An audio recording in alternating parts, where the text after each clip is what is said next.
সবচেয়ে বড় নিকৃষ্ট মানুষ তো তারাই যারা হক হক্কানিয়াতের কথা বলার কারণে বাহিরে বাহিরে ইমামদের আলেমদের সমালোচনা করে।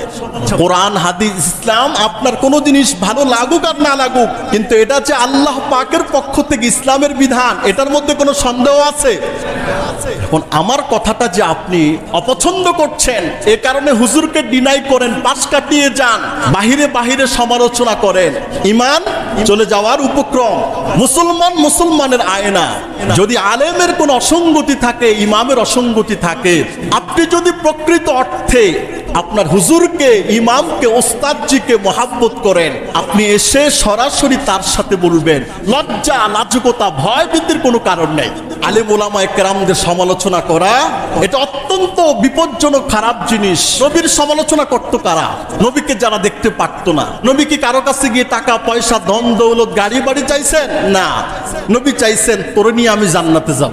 নবী চাইছেন এই পরিবারকে নিয়ে জান্নাতে যাব, এই সম্প্রদায়কে নিয়ে জান্নাতে যাব। তারপরেও নবীর বিরোধিতা কি কম করছে? নবীরে ঘরে আবদ্ধ করছে, মুহাম্মদকে হত্যা করবে। কি স্বার্থ ছিল নবী কারীমের? নবী কারীমের স্বার্থ ছিল আনতুম ইবাদুল্লাহ, তোমরা সবাই আল্লাহর বান্দা, আসো নবীর হাতে হাত ধরো, একসাথে নবী তোমাদেরকে নিয়ে জান্নাতে যেতে চাই। সুবহানাল্লাহ বলেন। এই জন্য ভাই, এই বিষয় থেকে আমরা পরহেজ থাকবো। আপনি যার পিছনে নামাজ পড়েন, যে আপনার আব্বার জন্য, আম্মার জন্য, পরিবারের জন্য, আপনার জীবন যৌবন সবকিছুর জন্য দোয়া করে, ওই আলেম নাইবে নবীর কোন অসঙ্গতি দেখলে ধরিয়ে দেন, কিন্তু বাহিরে বাহিরে গিয়ে সমালোচনা করলে, তো ওনার পিছনে নামাজ পড়লে আপনার নামাজ কবুল হবে? ওনার দোয়া কি আপনার জন্য কাজ হবে? উনি আপনার জন্য এত কিছু করেন, আর আপনি যদি বদনাম করেন, আমি যদি বদনাম করি ভাই, এতে নামাজ কবুল হবে না, দোয়া দরুদ কিচ্ছুই কবুল হবে না। ঠিক না বেটি? কথা বলেন। ওই ব্যক্তির চাইতে বড় জালেম আর কে হতে পারে যে মানুষদেরকে আল্লাহ পাকের মসজিদে বাধা প্রদান করে? মসজিদে যেন আল্লাহ পাকের নামের জিকির করা না যায়, মসজিদে আল্লাহ পাকের কথা বলা যেন না যায়, মসজিদের মধ্যে হক হক্কানিয়াতের কথা যেন বলা না যায়, এই জন্য যারা বাধা প্রদান করবে, আল্লাহ পাক বলেন তার চাইতে এত বড় জালেম আসমানের নিচে জমিনের উপরে আর হতে পারে না। বাধা দিচ্ছে কারা? মুশরিকরা। বাধা দিচ্ছে কারা? মুনাফিকরা। বাধা দিচ্ছে কারা? কাফেররা।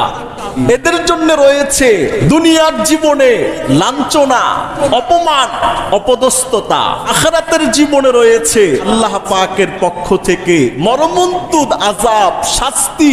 নবী করিম বলেছেন এমন একটি সময় আসবে মানুষের জীবন সায়ান্নে মসজিদ ভরপুর থাকবে, তবে হিদায়াত থাকবে না। মসজিদ তো হলো হিদায়াতের মার্কাজ, হিদায়াতের পাঠশালা, হিদায়াতের কেন্দ্র। এই মসজিদ থেকে একজন মুসলমান হিদায়াত পাওয়ার জন্য যা যা প্রয়োজন, সে সব খোরাক সে মসজিদ থেকে নিবে। হিদায়াতের মার্কাজে এসে যদি হিদায়াত না পায়, আপনি কোথায় পাবেন বলেন? গাঙ্গের কাছে গিয়ে যে পানির শূন্যতায় ভোগে, পিপাসায় কাতর হয়, পৃথিবীতে তার জন্য আর কোথাও পানি নেই। সমুদ্রের পাড়ে গিয়ে যে ব্যক্তি ওযু গোসলের পানি পায় না, পৃথিবীর কোথাও সে পানি পাবে না। নদীর কাছে গিয়ে যে এক গ্লাস পানির শূন্যতায় ভোগে, পৃথিবীর কোথাও তার জন্য পানি নাই। ঠিক না বেটি? কথা বলেন। একটু চিন্তা করে মুসলমানদের অবক্ষয়ের কথা নবী করিম কিভাবে চিত্রায়িত করেছেন। একজন মুসলমান, ওর সুদের কথা শুনতে ভাল লাগে না, ঘুষের বিরুদ্ধে কথা বললে ভাল লাগে না, বেনামাজি জাহান্নামে যাবে এটাও শুনতে চায় না। এর অর্থ কি? কি চায়? ও চায় ইহুদি, খ্রিস্টান, নাসারা, বৌদ্ধ, মুশরিকরা যা করে আমিও তা করব। আমার দুনিয়ার যত হারাম কাজ আছে, কোরআন সুন্নাহ বিরোধী সব কাজ করব, এরপর আমাকে ফুফা দিয়া জান্নাতে পৌঁছায় দিবে, এমন কোন পাঠশালা পৃথিবীতে আছে? কোথাও তো নেই। আমি কিসের জন্য এরকম মাতম হয়ে আছি?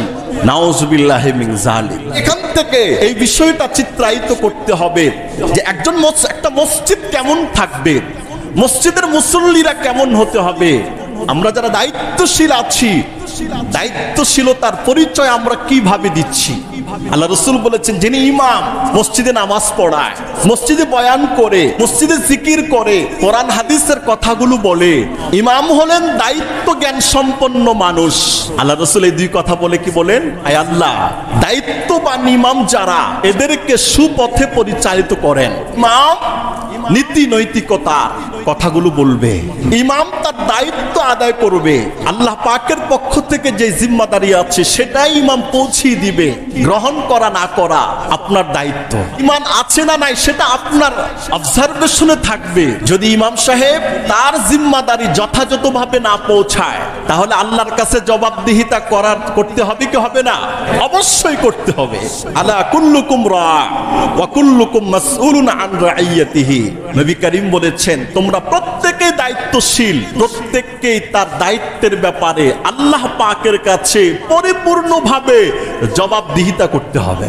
আর যদি হয় আলেম, নায়েবে নবী, আর যদি হয় নায়েবে নবী এমন একটি জায়গা যেখানে তার কথা শোনার জন্য শত হাজারো মানুষের উপস্থিতি ঘটে, কোনো বিশৃঙ্খলা নাই, কোনো হৈহট্টগোল নাই, কোনো চিল্লা ফাল্লা নাই, সবাই চাতক পাখির ন্যায় বসে থাকে, আমি মুসলমান মুমিন হিসেবে কোরআনের কথাটাই আমার জন্য জীবনের শ্রেষ্ঠ পাথেয় সওগাত, আমাকে এটা শুনতে হবে, এটা মানতে হবে, এটাকে আমাকে বুঝতে হবে। ঠিক না বেটি? কথা বলেন। এবার মনে করেন এই চেয়ারটার দাম কত, এই চেয়ারটার মূল্য কত? এখান থেকে যদি কোরআন হাদিসের সঠিক মেসেজ না দেওয়া হয়, জাতি বিভ্রান্ত হয়ে যাবে, জাতি গোমরা হয়ে যাবে, জাতি বিপদগামী হয়ে যাবে।